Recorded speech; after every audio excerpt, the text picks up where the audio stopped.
Well, good morning, everyone. Thanks for joining today for this presentation on provider impact on HCAHPS.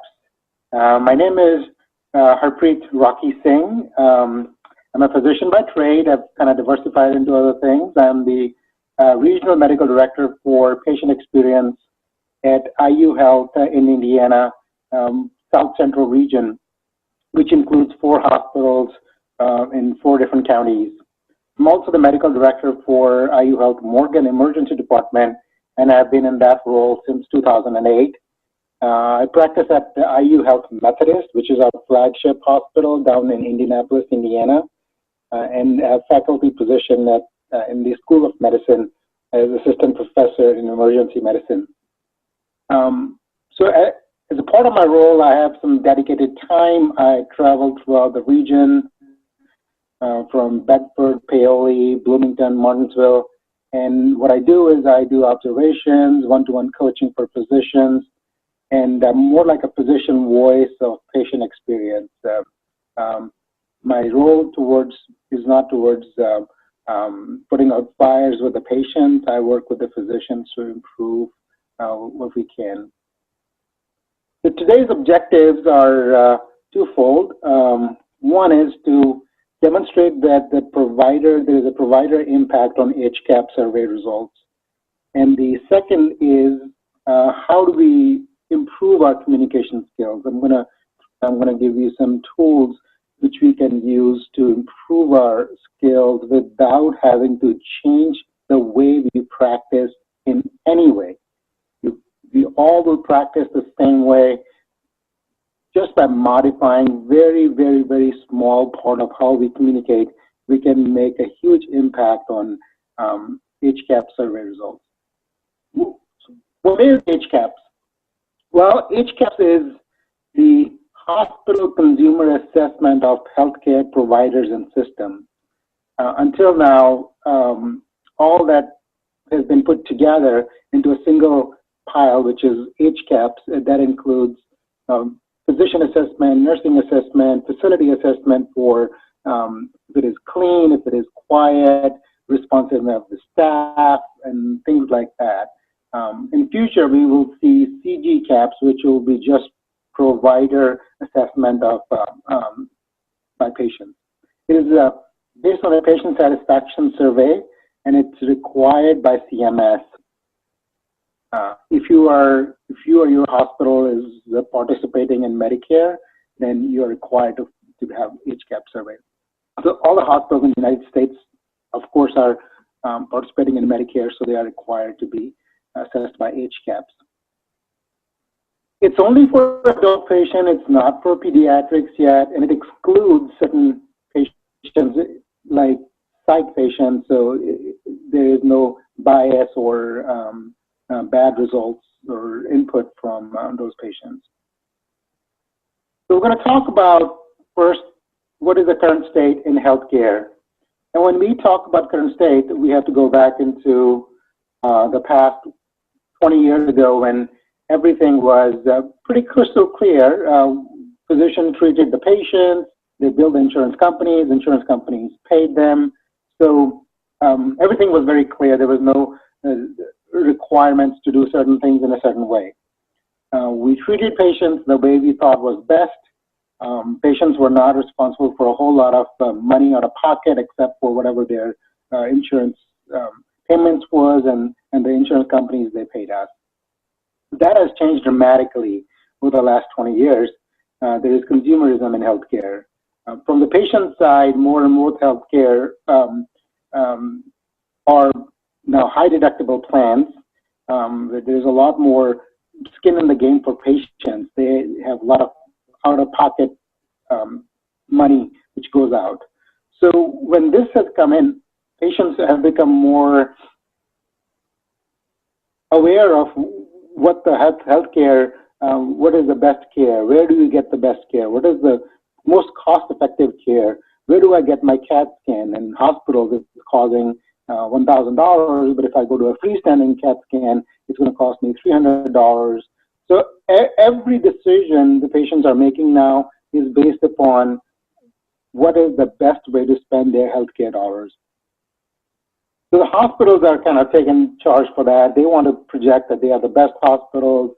You will see signs all over the highways. Somebody is saying they are the best orthopedic hospital. Somebody is saying they are the best cardiac outcomes and things like that, and the best cost. So they're all vying for each other's money.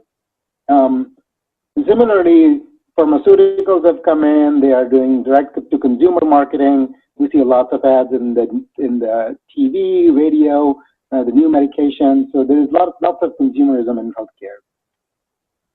The second thing which has come up is we have moved from pay for volume to pay for performance. Before, the quality itself was not an indicator for payment. So if there was a bad outcome out of a procedure, you still got paid. And the thing is that now they have changed it completely. There are certain things which happen, for example, healthcare-associated infections. If you get a CAUTI or a CLABSI in the hospital, they're not going to pay for it because you caused it. It's your quality measure, so they're only going to pay for performance. It got accentuated by value-based purchasing. When value-based purchasing was introduced, it was a great concept, but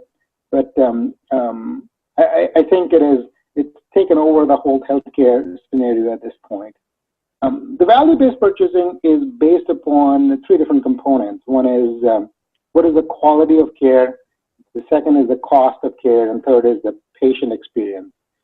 So the value is defined by Healthcare Institute as increasing the quality while decreasing the cost and increasing patient experience. So multiple things have come up in value-based purchasing, including what's your pneumonia outcomes, what's your sepsis outcomes, and MI outcomes, are you giving aspirin? It started off as the measures of what you are doing, like are you giving aspirin in MI? Now slowly and slowly it's turning into outcomes-based value. How are your outcomes? It has moved from procedures to outcomes. There is one pie there, about 20%, which is fixed, and that has always been fixed since value-based purchasing was introduced, and that is patient experience. The patient experience part of the pie has not changed. It is still 20%. To make sure that the patients understand what they are getting into, there is transparency of metrics. Every hospital can be graded. You can go to Medicare.gov and go to Hospital Compare, and you can look at each hospital's scores for every procedure they do, how do they stack up against each other, what is the quality of care. Everything is available on the internet right now. And lastly, from the physician side, there are lots of technology pressures which were not there before. I remember writing everything down on a single piece of paper, the whole history, physical exam, labs, and differential diagnosis, everything all on a single sheet of paper and then turning it in. But that has changed. Now, I'm spending more time documenting on my EMR than I do see patients. So there are some technology pressures which have come into play, which may affect our interaction with patients. Sometimes patients say, I'm not looking at them if I'm typing. So these are the questions which have come up, that how do we mitigate those technology pressures? So how does the patient's perspective fit into all of this? What is it from the patient's side that we are looking at? When you are a patient, then what do you want? Well, the biggest thing every patient which has said is to be heard. And this has been a common theme in every survey, that when you go to a doctor, what are you looking for? And they want somebody who would listen to them. So this is their biggest concern, is that, and then I can understand that with all these pressures of having to see a certain number of patients in a certain amount of time in the office, in the hospital, sometimes we don't have enough time to give them. And it turns out that it turns into being that they think that they were not even heard what they wanted to say. Second thing they want to feel is to be a partner because they bring the experience of illness to the table. They have suffered, they are suffering, they are the ones who know what's happening to them. So they want to feel as they are partners in this care. Interestingly, my father is a pediatrician, and he taught me, he's like, when a mother comes in and says that there is something wrong with my child, and she's deadbeat serious, there is something wrong with the child. It's your job to find what it is. So the patients are, if someone has seen a child for an extended period of time in a certain way, and there is a certain change, they actually know more than you do at this point.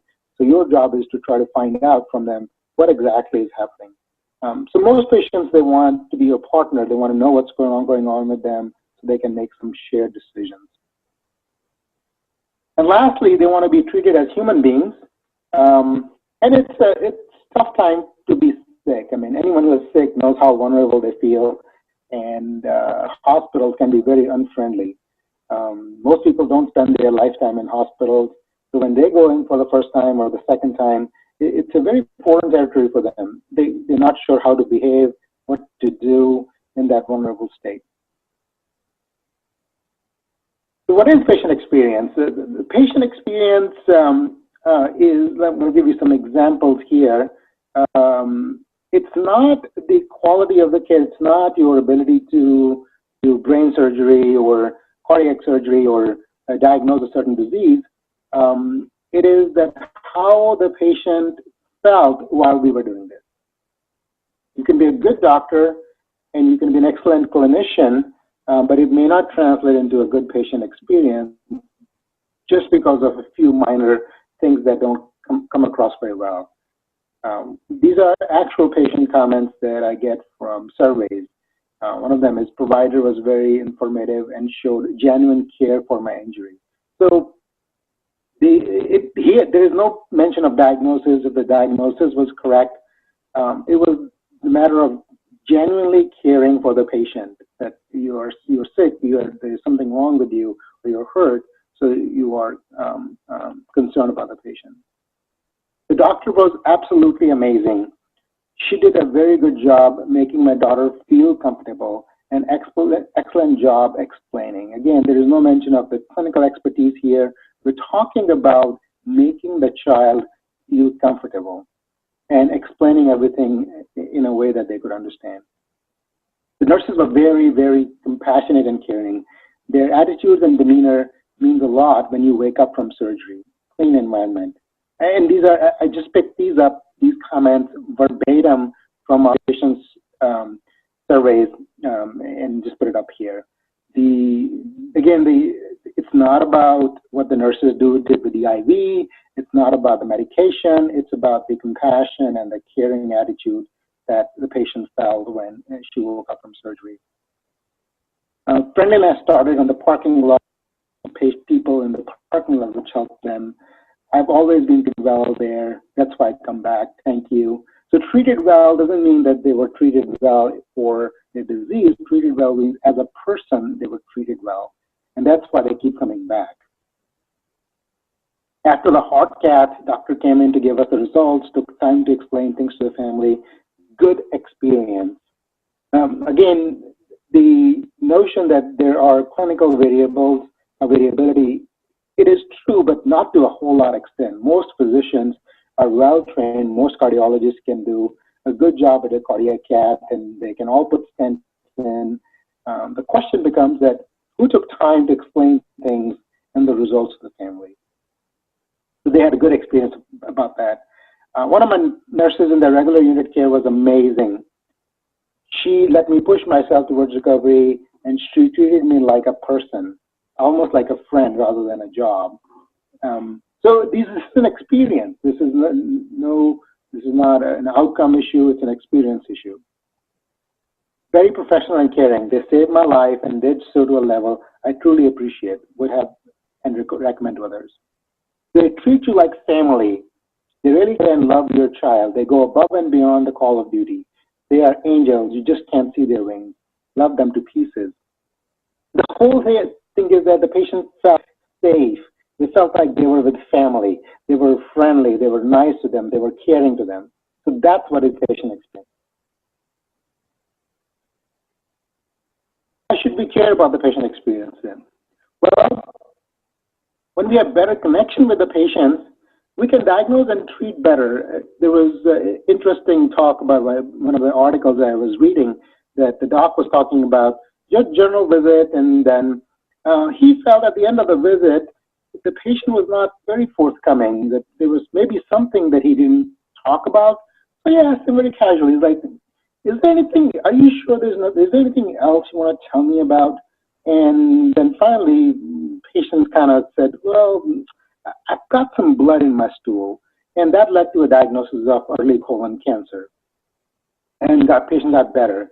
So the communication actually changed the outcome for the patient. So when there is good communication, the tensions become gratitude. And the gratitude, I feel very strongly, is the most potent antidote to the physician burnout that we are facing.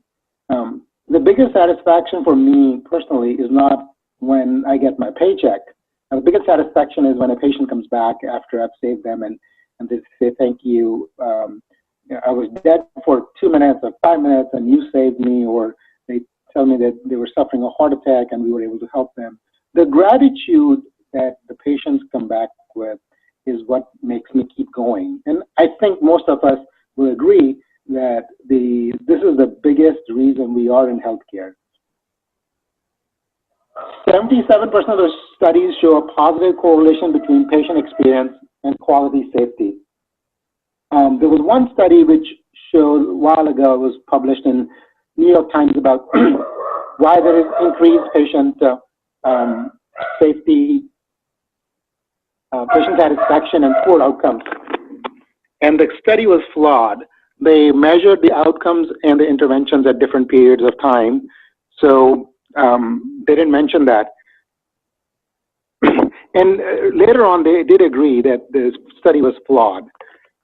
So most studies, they show that there is a positive correlation between experience and safety. And I'll explain how that is possible.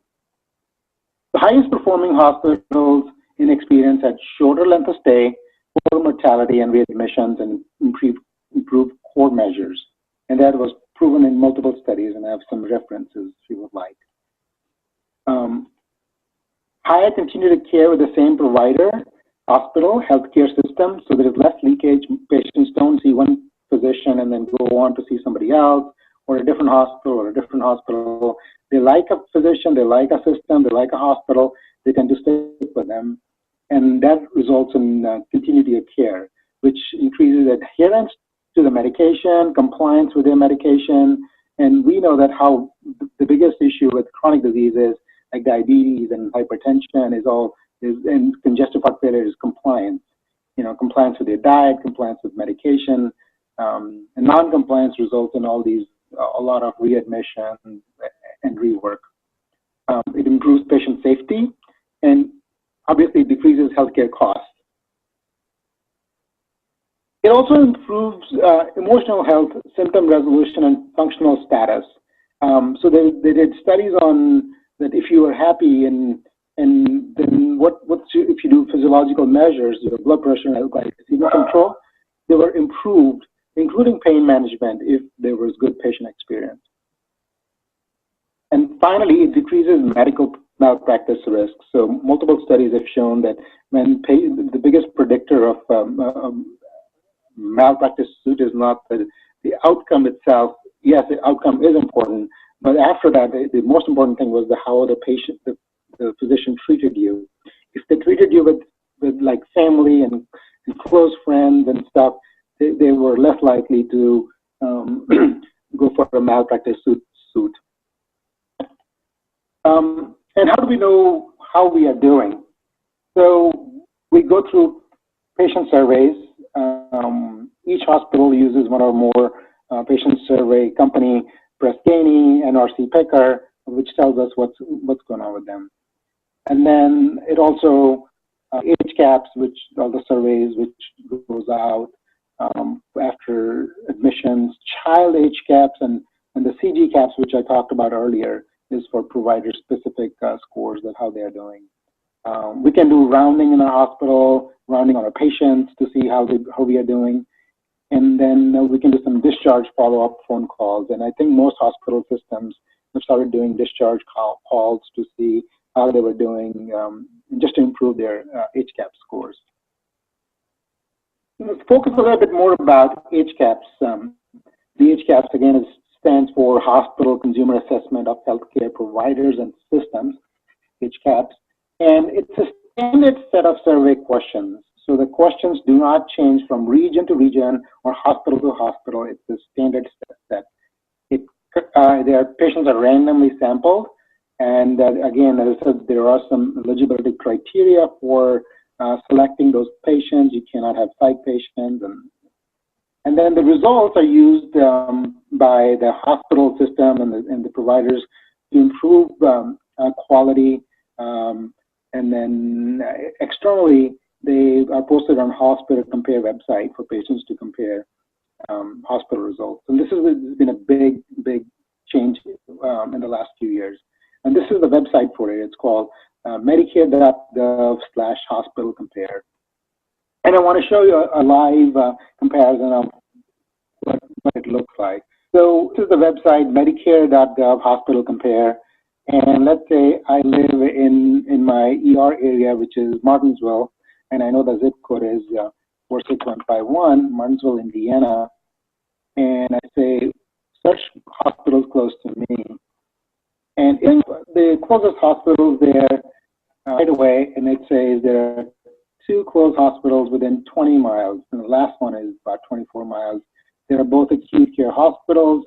You can see there are acute care hospitals. One is Indiana University Health Bloomington, and then there's a Franciscan Health Mooresville. So I want to be closest. I want to compare these 2, Franciscan and IU Health, and I want to compare them and see what's the difference between them.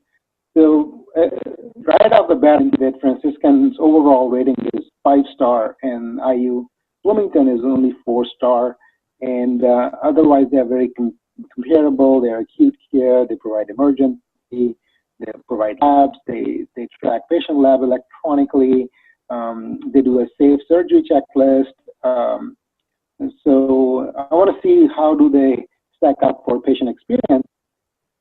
And when I look at that, so I look at if the nurses were always communicating well. Well, in St. Francis, 82% they were communicated well, always, and Bloomington only 78%. How about the docs there? Were they communicating? Well, 87% were doing that at St. Francis and 76% at Bloomington. That's a huge difference, and you see the Indiana average and the national average is about 82%. So St. Francis is way above average, and Bloomington is way below average. Do I always get help when I want? They're both worse than the national average, 64%, 66%. So it is important that I always get help if I need to. How about my pain control? They're comparable, 75 to 70, and the national average, 71%. Explanation about medication, rooms were clean, 80% at St. Francis, 70% at Bloomington. Quietness, was quiet at night. Were they given information about their recovery at home? 92% versus 86%. Understanding their care, national average is 52%, and that's the big issue with healthcare. We think that the patients know what we have told them, and it's only about 20% of the times they actually know what we have told them. So I like the teach back when you see patients, just ask them before letting them go. Do you understand everything? Can you tell me what you understand? It just goes a long way in making sure that they understand what to do once they go home, what medications to take, and things like that. 9 out of 10. So nationally, 83% hospitals were given 9 out of 10, 81 at St. Francis, 67 at Bloomington. Same way, 83% recommend St. Francis, only 67% they recommend St. Francis Hospital. And this is all, again, live data. I can look at complications and deaths compared to surgical complication, healthcare associated with infections. And I can look at any data. Are they better? Are they worse? So I can look at time and effective care, and you can check your hospital, your system around, like how they were doing. So it's so easy, patients, to check this data and make a decision. So if I'm sitting at Martinsville and I saw these two comparative hospitals, and then I would lean towards going to St. Francis, because there were a lot of things which were done well at St. Francis and not so well at Bloomington. So this is how patients are making experience their decisions now with their healthcare dollars. It is also used by CS later reimbursement, as it talked about the value-based purchasing. 20% of it is based on HCAHPS. So what is the HCAHPS has got these composite dimensions, which includes nursing communication, physician communication, responsiveness of the staff, pain management, communication about medicine, discharge information, cleanliness, rating, and would recommend. These are the things we looked at that website too. And the answers are tabulated into 4 different categories or numerical values. So the answers are either never, sometimes, usually, or always. And then for rating, can go from 0 to 10. And it's only like the top box score, always or 9 or 10. For physicians, there are their composite is made up of 3 different communication skills. The first skill is, does the physician treat you with courtesy and respect? That's number 1. Number 2 was, did the physician listen carefully? And then the third one is, doctors, did they explain understandably? And the answers again are never, sometimes, usually, and always. The only answer that counts is always. If they say usually, that doesn't count. If they say sometimes, that doesn't count. The only answer that counts is always. The top box is the most positive score used. It's either 9 or 10, always. If the questions are definitely no, probably yes, or definitely yes, then the only answer which is meaningful is definitely yes. And then strongly disagree, agree, and strongly agree. The only answer which matters is strongly agree. And why is that important? And I'll show you that in just a minute. These are the answers that other answers are 0. So if you had a 0 or an 8, it's the same score. Only 9 and 10 counts. And here's an example of why 9 and 10 counts and other scores they don't, and what can we do about it. So this is one of our regional emergency room, and we looked at all the patients and their scores they had given us. So the overall patient rating asked for 0 to 10, and we saw that out of the total number of patients, which is close to 1,500, 1,000 patients gave us 9 or 10. And then close to 300 patients gave us 8, and the rest gave us 0 to 7. About 25% gave 0 to 7, and then we had about 15% or 16% patients who gave us 8, and then about 59% patients gave 9. So what could we have done is, if we had tried to move some of those 8 patients into 9, we could have met that HCAHPS goal. And I want you to focus on only these patients. And the reason is the 0 to 7 is hard to move. 0 to 7, you know, there were circumstances which are where there's you know, the expectation is too high. You're going to get an MRI as soon as you come in, or you didn't get your narcotics and things like that. There are patients always who are not going to be happy, and they will fall in 0 to 7. But then there is a bunch of patients, in this case about 300 patients, which give us 8. Which 8 is a pretty good score. I mean, if you go, how many times we give 8 out of 10, and we think it's a great score. But that is not true. 8 means there was something missing. Everything was fine, everything was okay, but it wasn't great. So 8 is a pretty good score, but it doesn't count. So if we could move some of those patients, give us 8 out of 10 to a 9 or 10, just move by 1 point up. Even half of those patients, if we moved up to 9 or 10, we would have met our goal. So the most of the times in each hospital that I look at, the issue is not the total number of patients which are giving them poor score. It is the patient population which is giving us an 8, and we have an inability to move them from that 8 pi to the 9 or 10 pi. And that's where this good communication and the finer skills of finesse or taking care of patients in a good manner comes into play. Similar here, there is this is a composite of inpatient communication with the physicians.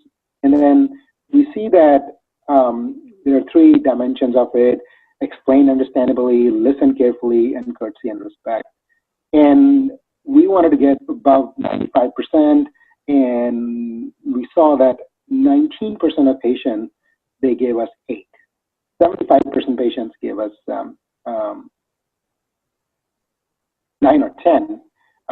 So if we had taken those 19% and moved them towards 9 or 10 or always from usually, so here the answer is always, usually, sometimes, and never. Usually, if you ask a patient, is your doctor, has he explained everything understandably? And the answer, yeah, usually he explained understandably. That puts us in a bad score. The answer has to be always. So we want to move these usually to always. And there were like very few never and very few sometimes. Most of the responses were either usually or always. And we want to move those usually to the always pi. Sometimes, I don't know if we can ever make impact on never and sometimes, but we can always move these on the fence people who say, yeah, he usually does that, to, yeah, he always does that. So that's our goal for communication piece, that how we can improve that through communication skills. It's a matter of human touch. It's not a competence issue. It's not your ability to diagnose, treat, or do something new. The focus is on the human side of medicine. It's not a clinical aspect. It needs small changes. The small changes means you don't have to change your practice pattern completely. You just have to make sure that you're doing things a little bit different. Time with patients, communication with nurses, these are things that you can do to make an impact. These small changes are time with patients.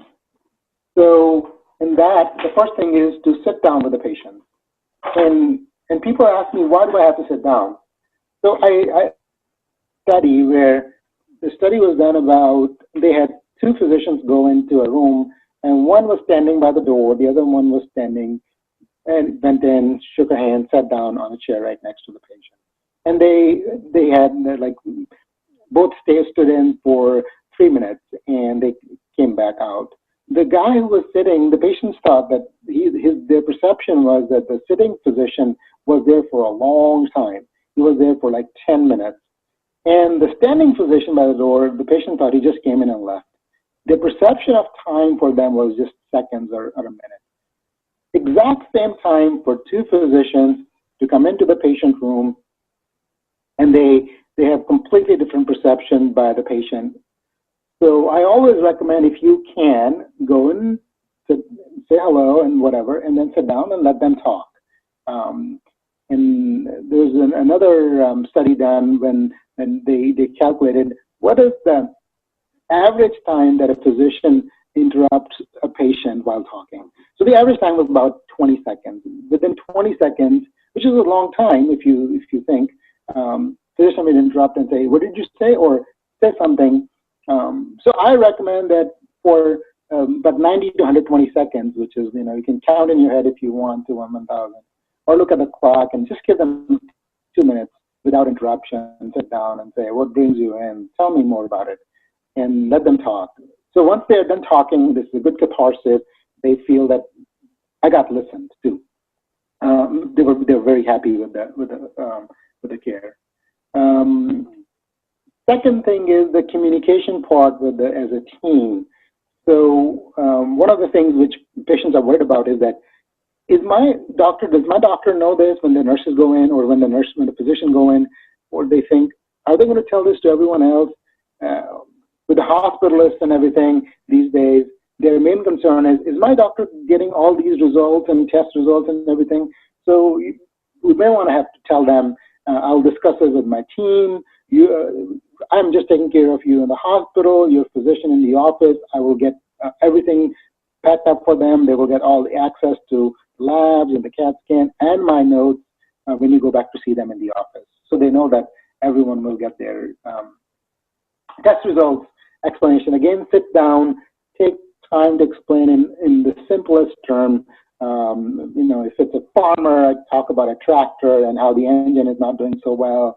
The famous saying about Einstein is that he says, if you can't explain it to a child, you don't understand it yourself.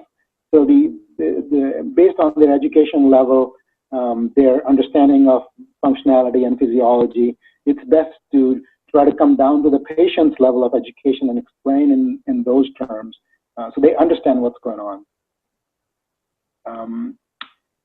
Remember to include durations when you see patients with test and test results. So if it's the office and you're drawing blood, make sure you let them know how many days it will be before they get their results. If it's the hospital, let them know that it's going to be, CAT scan is going to be done in a certain amount of time, things like that. How long before they will get discharged from the hospital, how long they can expect the symptoms to stay. They probably think that as soon as I start my medication, my cough will go away. I make sure that I tell them, you have pneumonia. It's not going to get better for a week. You will still have cough. You will still have fevers, and your fevers will break in 48 hours, but then you will still have some cough. And make sure they understand that as soon as they take medication, it's not just going to go away. More thoroughly explanation and patient-friendly language, like you will get you worked up from there. You'll just explain everything well, that we will have your CAT scan done in the next 30 minutes, and I will get the test results after an hour after the radiologist reads it. Then after that, I will come back and go over the results with you. So they'd have the time frame that they will be in CAT scan in this much time, a half hour, 2 hours, and then this is how long it will take for every step. I love this slide. I stole it from Studer, and they think there are some keywords that we are using and not to use. Things like the top worst keywords were, why are you here for this? And I've actually heard it before from one of my nurses. She talked to a patient, and she thought it was not very appropriate for the patient to come to the ER, and she just said that, why are you here for this? And I said to talk that I understand your frustration for patients to come to the ER for sometimes non-emergent reasons, but we'll start with the how can I help you, and then we can teach them later what is the appropriate use, but always use how can I help you. I have no idea how long it will take. Well, that's not a good answer. I mean, you are the hospital, you are running your department. So the answer is we all know how long things take. I mean, we know that if outpatient lab takes this many days, an inpatient lab takes this many hours, a CAT scan takes this many hours, and things like that. And then we can always tell them, if it is longer, I'll be back to update you. So you have told them it's going to be 2 hours and it's not done, go back and say there was a trauma or something, and they took precedence, so you are next, you'll be going there in the next hour. We love to discharge you, but we are still waiting on the lab to give us your results. They're always slow this time of the day. Again, don't throw other departments under the bus, and then you can say, waiting for one or more labs to come back, we'll take another 20 minutes, and we'll review the results with you. And then vague things like, you should be able to go to radiology in just a little bit. So give approximation, 20 minutes, 30 minutes, half hour, 45 minutes, 1 hour, 2 hours, whatever it is, give them approximate time. We are short-staffed and can't go faster. This is the worst one because patients think, well, we have been spending thousands of dollars on this healthcare, and you don't have enough staff to take care of me. I apologize you had to wait. Is there anything you need right now? So these are the keywords, and our communication for physicians is geared towards using some standard set of communication framework, which is AIDET. It is a tool to enhance personal satisfaction with your patient interaction.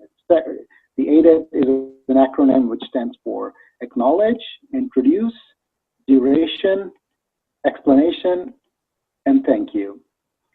Each one, I'll go through and give you an example. So when we say, how does AIDET impact HCAHPS? The framework that you use the AIDET for, that you acknowledge everyone, introduce yourself, you tell them the duration, explain the test results, and thank them. It covers all the aspects of the communication matrix for HCAHPS. So the first one is, doctor treated me with courtesy and respect. That's the first question that they ask the patient. So if you use AIDET, and the second is, doctor listened to me, and the third one was, as I talked about, explain understandably.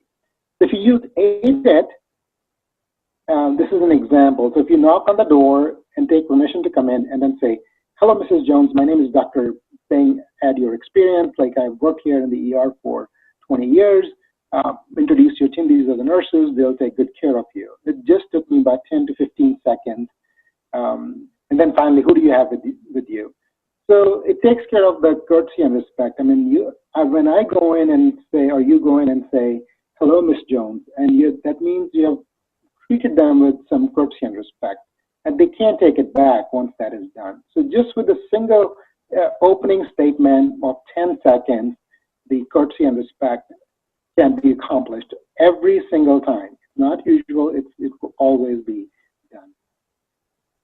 And then second part was sit down and let them talk uninterrupted. As I said, use your watch, you look at the clock, give them a couple of minutes, and listen carefully.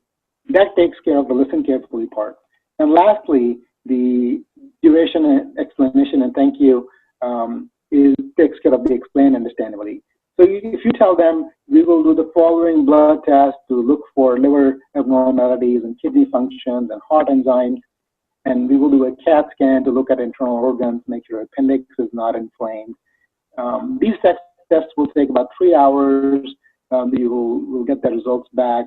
And when the results come back, as I said, you tell them these are the results. Unfortunately, the appendix was not inflamed, but we did see something called diverticulitis, which is an infection in the colon, and they need to take antibiotics. What questions do you have? That takes care of explain understandably. So all these three aspects where the physicians are rated for, as far as HCAHPS is concerned, can be easily accomplished with this single slide. And that's why I'm going to try to go over this again. Go in, introduce yourself, address the patient if it is an adult by last name. A child, you can say first name, introduce your team, and acknowledge everyone in the room. Who else is in the room with you? Your sister, your brother, your mother. One of the patients complained was that I was in the room, Dr. Eamon didn't even look at me. If you could have asked me, I knew more about my mother than she did. Because she's old and she doesn't remember things well. So just acknowledging everyone in the room goes a long way. Sit down and then go over the results in a meaningful manner. I'm going to go through a quick video of how it, I made a video of how it was done in one of my deployments. We did our little training video, and I'm going to share it with you.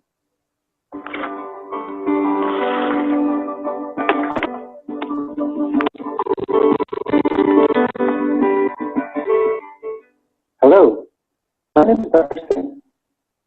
I'm the Medical Director of Emergency Department at IU Health Morgan. I'm sure you have all heard the acronym AIDET over the years. The purpose of today's video is to show you a realistic and tangible way to incorporate AIDET into your daily communications with your patients and their families. I'll be demonstrating two different examples. The first one will be a patient presenting to the emergency room with complaints of abdominal pain when the department is very busy. The second one will be a patient who is suspected of being drug seeking. In both these scenarios, we will use AIDET as our communication framework. So listen carefully for the keywords that I use to connect the dots for my patients. Let's get started.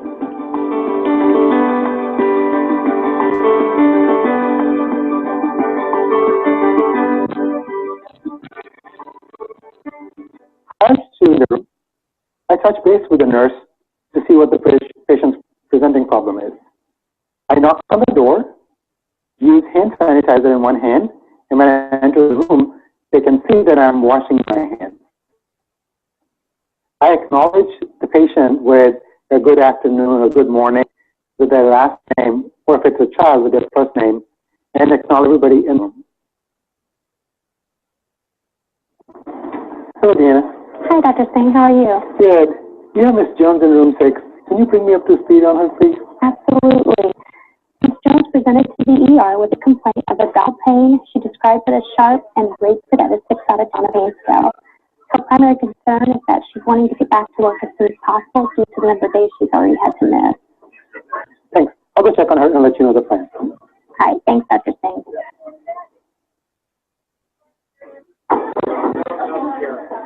Good afternoon, Miss Jones. Hi.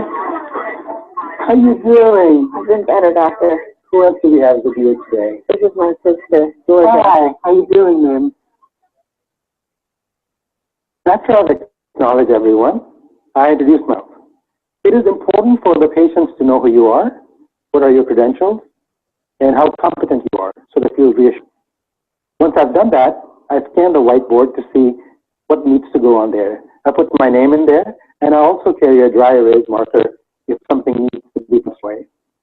After I've done that, I manage up my team. It is important for patients to know that they are in good hands, and reassuring them by managing up tells them that their care is important to us. My name is on the whiteboard, but Singh, in case you forget, you can refer there. I'm an emergency room physician for 13 years, and I'm the medical director of the department. We have a great team, and our nurses are absolutely fantastic. I apologize for the wait you had. We are very busy today, but I want to let you know that we'll be working as a team and keep you informed about what's happening to you today. Okay? Let me close the curtain for your privacy. Duration and expectations go hand in hand and are a vital component to a patient's understanding of his or her own condition. By setting duration, we set up the expectations of how the patient is going to be there. Otherwise, they're under the impression that everything happens instantaneously since they're emergency room. Setting expectations also shows them respect, decreases their anxiety, and decreases the perception that they have been forgotten about. Explanation is the most vital component of AIDET. We have to take the time to explain to patients clearly in a non-medical way that what tests were done and why, what were not done and why. What are the results of the tests we did? What is the further process? What medication they have to take and why they have to take those medications? Who do they have to follow up with? And what to do if symptoms reoccur? And so on. You can sit over here. I spoke with Deanna, your nurse, and she told me that you were having abdominal pain, 6 out of 10 sharp. But I want to hear it in your words. Could you explain it in your words, please? I've just got this really bad belly pain. I've had it for a couple of days now. It's not the worst pain I've ever had. I'm just not getting any relief from it. And I've had to miss some shifts at work, and I just really want to find out what's going on.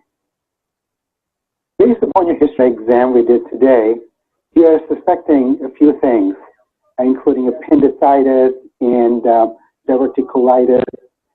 So what we need to do today is some blood tests, a urine test, and a CAT scan on your abdomen. The blood test will totally show us if there is any self-infection, and the CAT scan will show your internal organs in a better way. So to do the CAT scan, we have to use IV contrast to be clearer.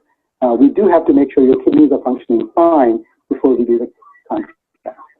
So here's what's going to happen. In the next 15 to 20 minutes, the nurse will come in and start the IV and send the blood to the lab.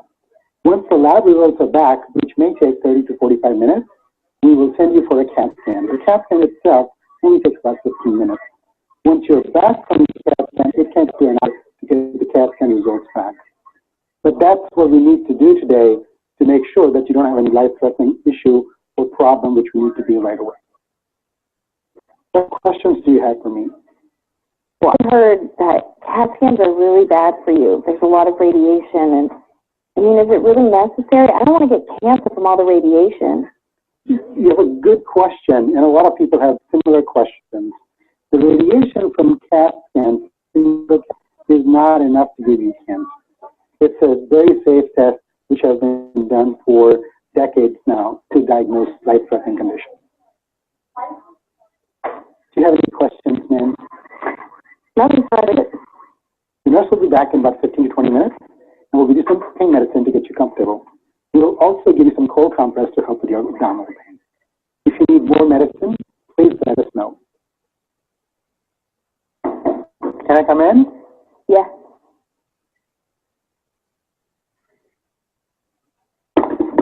How are you feeling right now? I'm feeling better. The pain medicine seems to be working. Great. I'm glad to hear that. Results back for your blood work and the CAT scan. Blood count showed a normal count, which tells me there is not an infection in your blood. But the CAT scan did show a condition called diverticulitis. Simply put, diverticulitis is an infection in your colon, which can happen for no reason. But it's not a dangerous condition. It's not a life-threatening condition, and it's very easily treatable. You will need to take some antibiotics for it.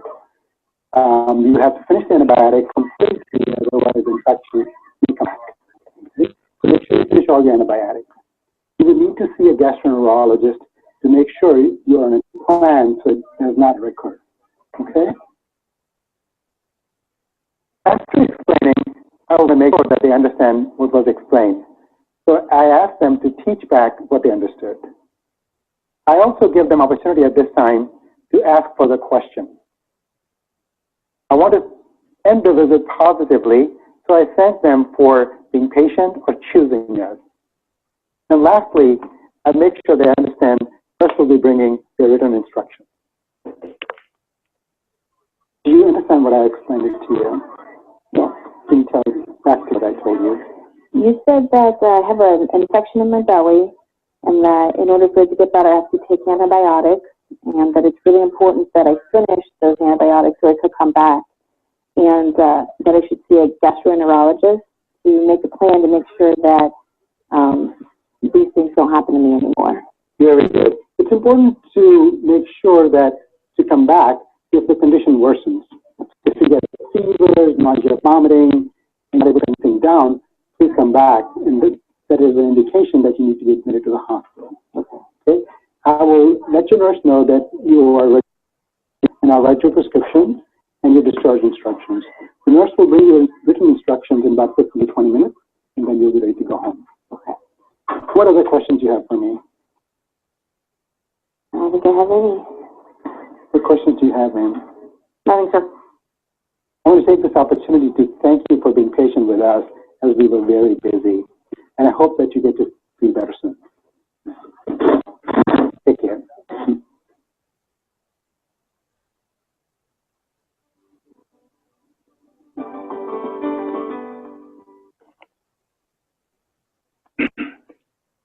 We will stop here for the video. The other section of it is how to deal with a drug-seeking patient. And again, the frame's the same, AIDET. You acknowledge everyone, introduce yourself, you and your team, tell them the duration of how long it will take for every step, explain the test results, explain the duration, explain the side effects of the medications that they're going to take. And that goes a long way in improving the HCAHPS score for the provider part. The other tips are manage up other people involved in the care, like your consultants, the nursing team, the physical therapist, round with the nurses, keep the nurses informed about what patients. There's nothing worse than nurse going to the patient and saying, what did the doctor tell you? So they get very concerned that these people are not talking to each other. Keep the patient and family informed about the delays, what's happening, what are the results, and use a very simple, plain language. Use teach back. Tell them to paraphrase it for you. Anticipate questions and finally ask them questions. And don't ask them, do you have any questions? I like the term, what questions do you have? That opens them up to asking questions rather than, do you have any questions? That's a yes or no answer. So I like the idea of asking them, what questions do you have instead of, do do you have any questions? And sit down always when talking with patients. Give them some control. I'll give you an example about a patient I had the other day. It was a stone, a 5 millimeter stone in the mid-ureter. And I talked to him about 3 options. Either he could go home with some Flomax pain medicine and try to pass it. We could bring him in and have the urologist go in, or keep him in observation, see if it passes. And he chose to go home. And if he feels very empowered to make that decision that, doctor gave me all these options. And he actually wrote me a letter saying that it was very good that I got the option to choose what should I do. So give them some control, not necessarily that you have all the control, just the viable options. If somebody is sick and they're hypoxic and they need to be admitted, don't give them the option to go home. Just let them that they have to be admitted. Things like, and then stay professional. From the patient's perspective, there are a few other things I wanted to talk to you about. There's some negative comments like, I did not feel that the doctor listened to me. It was like protocol driven, no regard to my concerns.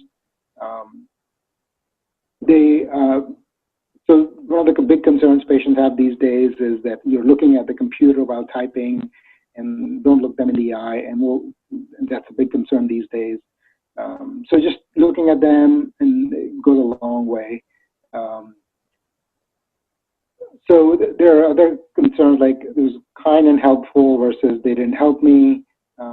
Tell the docs, be available for rounding. Again, I pulled some comments from patient satisfaction surveys. Things like giving an asthma patient a breathing treatment. We have to make sure to tell them that we have to look for side effects, and these are the side effects. We may have to observe the child for a few hours to make sure the asthma goes away. Surgeons were awesome. They made me less stressful. Doctors were concerned. Great experience. I was nervous, but I was put to ease. Anesthesiologist was fantastic. They explained every detail.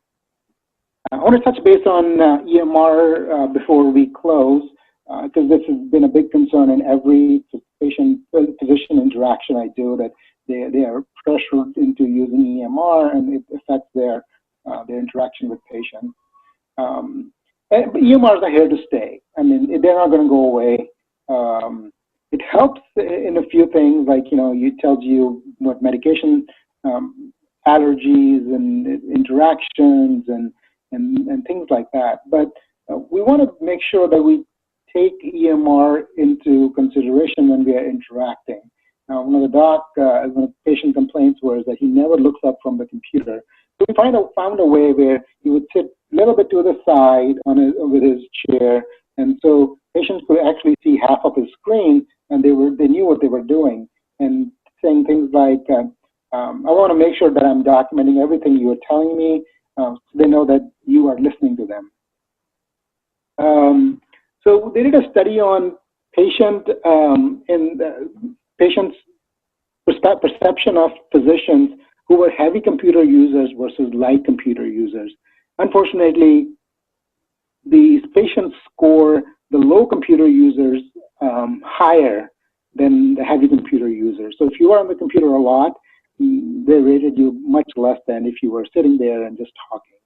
It is what it is. So it's a challenge for us. We find a way to incorporate computers into an examination room without destroying that physician-patient relationship. So turn the screen to the patient, and also it can help with patient education. So if you're reading something for CHF, you can read it and tell them this is what you should watch out for, and these are the things you can do to make yourself better. I think we're running out of time at this point. I wanted to take this opportunity to thank you for taking the time out of your busy schedule. Physicians are, very busy. We have so much on our plate. But the point I want to make is that this needle is not hard to move. Even if you think it is hard to move, it is worth moving. And the tools that I've provided today for communications skills, like using AIDET as framework, and making sure you give them duration and time, explain well, acknowledge people, it'll go a long way. It doesn't change your practices in any way. By going in and saying, hello, Mr. Jones, or hi, who is with you today? My name is Dr. Jones. I've been in here for so long, and I've got a great team here. Telling the results, and this is the results of your gallbladder ultrasound. This is the result of your cardiac echo. Your heart is a little weak. It's not pumping blood very well.